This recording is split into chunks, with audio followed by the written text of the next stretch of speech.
নমস্কার, রূপাস রসেঘর থেকে সবাইকে স্বাগত জানাই। আজকে আমি চলে এলাম আবার একটি নতুন রেসিপি নিয়ে।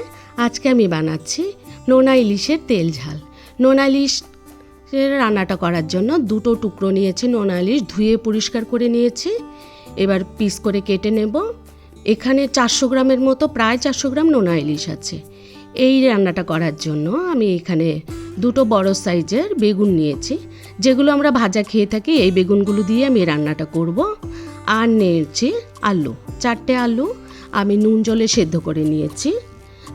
3টে টমেটো। এই হচ্ছে আমার রান্নার উপকরণ। এবার এগুলোকে কেটে রেডি করে নেব। এখানে আমি একটা মশলা তৈরি করছি। এখানে দুটো পেঁয়াজ কুচি দিলাম,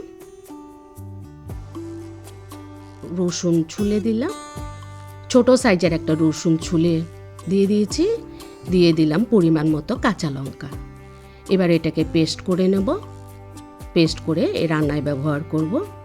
চলে যাচ্ছি আমি এবার রান্নায়। গ্যাসে কড়াই বসিয়ে দিলাম, দিয়ে পরিমাণ মতো তেল দিয়ে দিলাম, দিয়ে একে একে সবজিগুলোকে প্রথমেই আমি ভেজে তুলে নেব। সর্ষে তেলে এই রান্নাটা করছি। আলুটাকে টুকরো করে নিয়ে নুন হলুদ দিয়ে সুন্দর করে ভেজে নেব। এরকম করে ভেজে এই নোনা ইলিশের রেসিপিটা বানালে দুর্দান্ত টেস্টি হয়। রান্নাও খুব শেষের দিকে খুব একটা সময় লাগে না। ভেজে আলু বেগুন এরকম করে ভেজে তুলে নিলে আমার আলুটা ভাজা হয়ে গেছে। এবার এটাকে নামিয়ে নিয়ে পরবর্তী স্টেপে আর একটু তেল যোগ করে বেগুনটাকে আমার ভেজে নেব। বন্ধুরা যারা আমার রান্না দেখছেন, প্লিজ একটা লাইক করে দেবেন। নতুন বন্ধুরা আমার চ্যানেলটা সাবস্ক্রাইব করে অবশ্যই আমার পাশে থাকবেন। এবার বেগুনগুলোকে ডুমো ডুমো করে কেটে নিয়েছি। বেগুনটাকেও নুন হলুদ দিয়ে আমি সুন্দর করে ভেজে তুলব। নোনা ইলিশ দুর্দান্ত একটা মুখরোচক রেসিপি।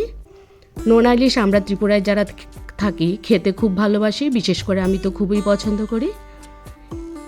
এই বেগুনটাকেও আমি নাড়াচাড়া করে নুন হলুদ দিয়ে খুব সুন্দর করে ভেজে নিয়েছি। ভাজার মধ্যেই একটা সুন্দর একটা স্মেল বেরোয়। বেগুনটাকে নামিয়ে নিলাম। এবার আর একটু তেল যোগ করলাম, দিয়ে এবার আমি নোনা ইলিশটাকে টুকরো করে কেটে নিয়েছি। নোনা ইলিশটাকেও ভেজে নেব। এখানে মোটামুটি অনেকজনের জন্য আমি এই রান্নাটা করছি। নোনা ইলিশের টুকরোগুলো একটু বড় করে দিয়েছি।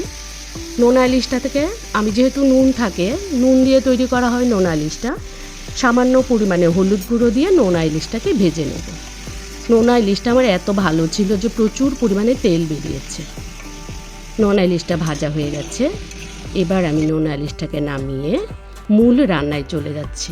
পরবর্তী রান্নাটা একদমই কম সময় লাগে। এখানে কড়াই বসিয়ে পরিমাণ মতো তেল দিয়ে দিলাম। 2 টেবিল চামচের মতো তেল দিয়েছি, কারণ নোনা ইলিশে প্রচুর তেল আছে, এই জন্য তেলের পরিমাণটা একটু কমিয়ে দিলাম। এখানে ছোট দুটো পেঁয়াজ কুচি দিয়েছি। পেঁয়াজ কুচিটা ভেজে নেব। এখানে কিছু আস্ত রসুন খোসা ছাড়িয়ে দিয়ে দিলাম। এরকম করে নোনা ইলিশ রান্না করলে রসুনের টুকরোগুলো মুখে পড়লে দুর্দান্ত লাগে।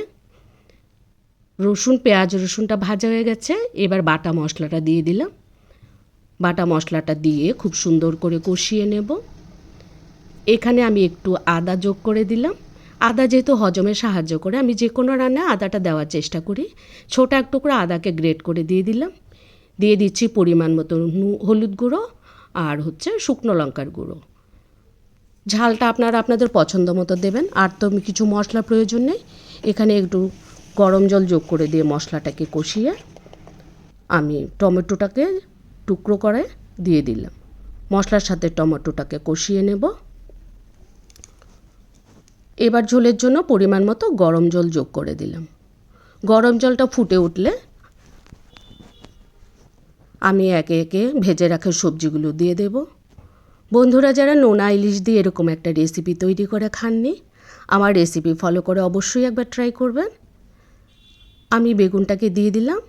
একদমই কম সময়ে এই রেসিপিটা তৈরি হয়ে যাবে, যেহেতু বেগুনটা ভাজাতেই আমি সেদ্ধ করে নিয়েছি। আর এবার দিয়ে দেব আলুটা।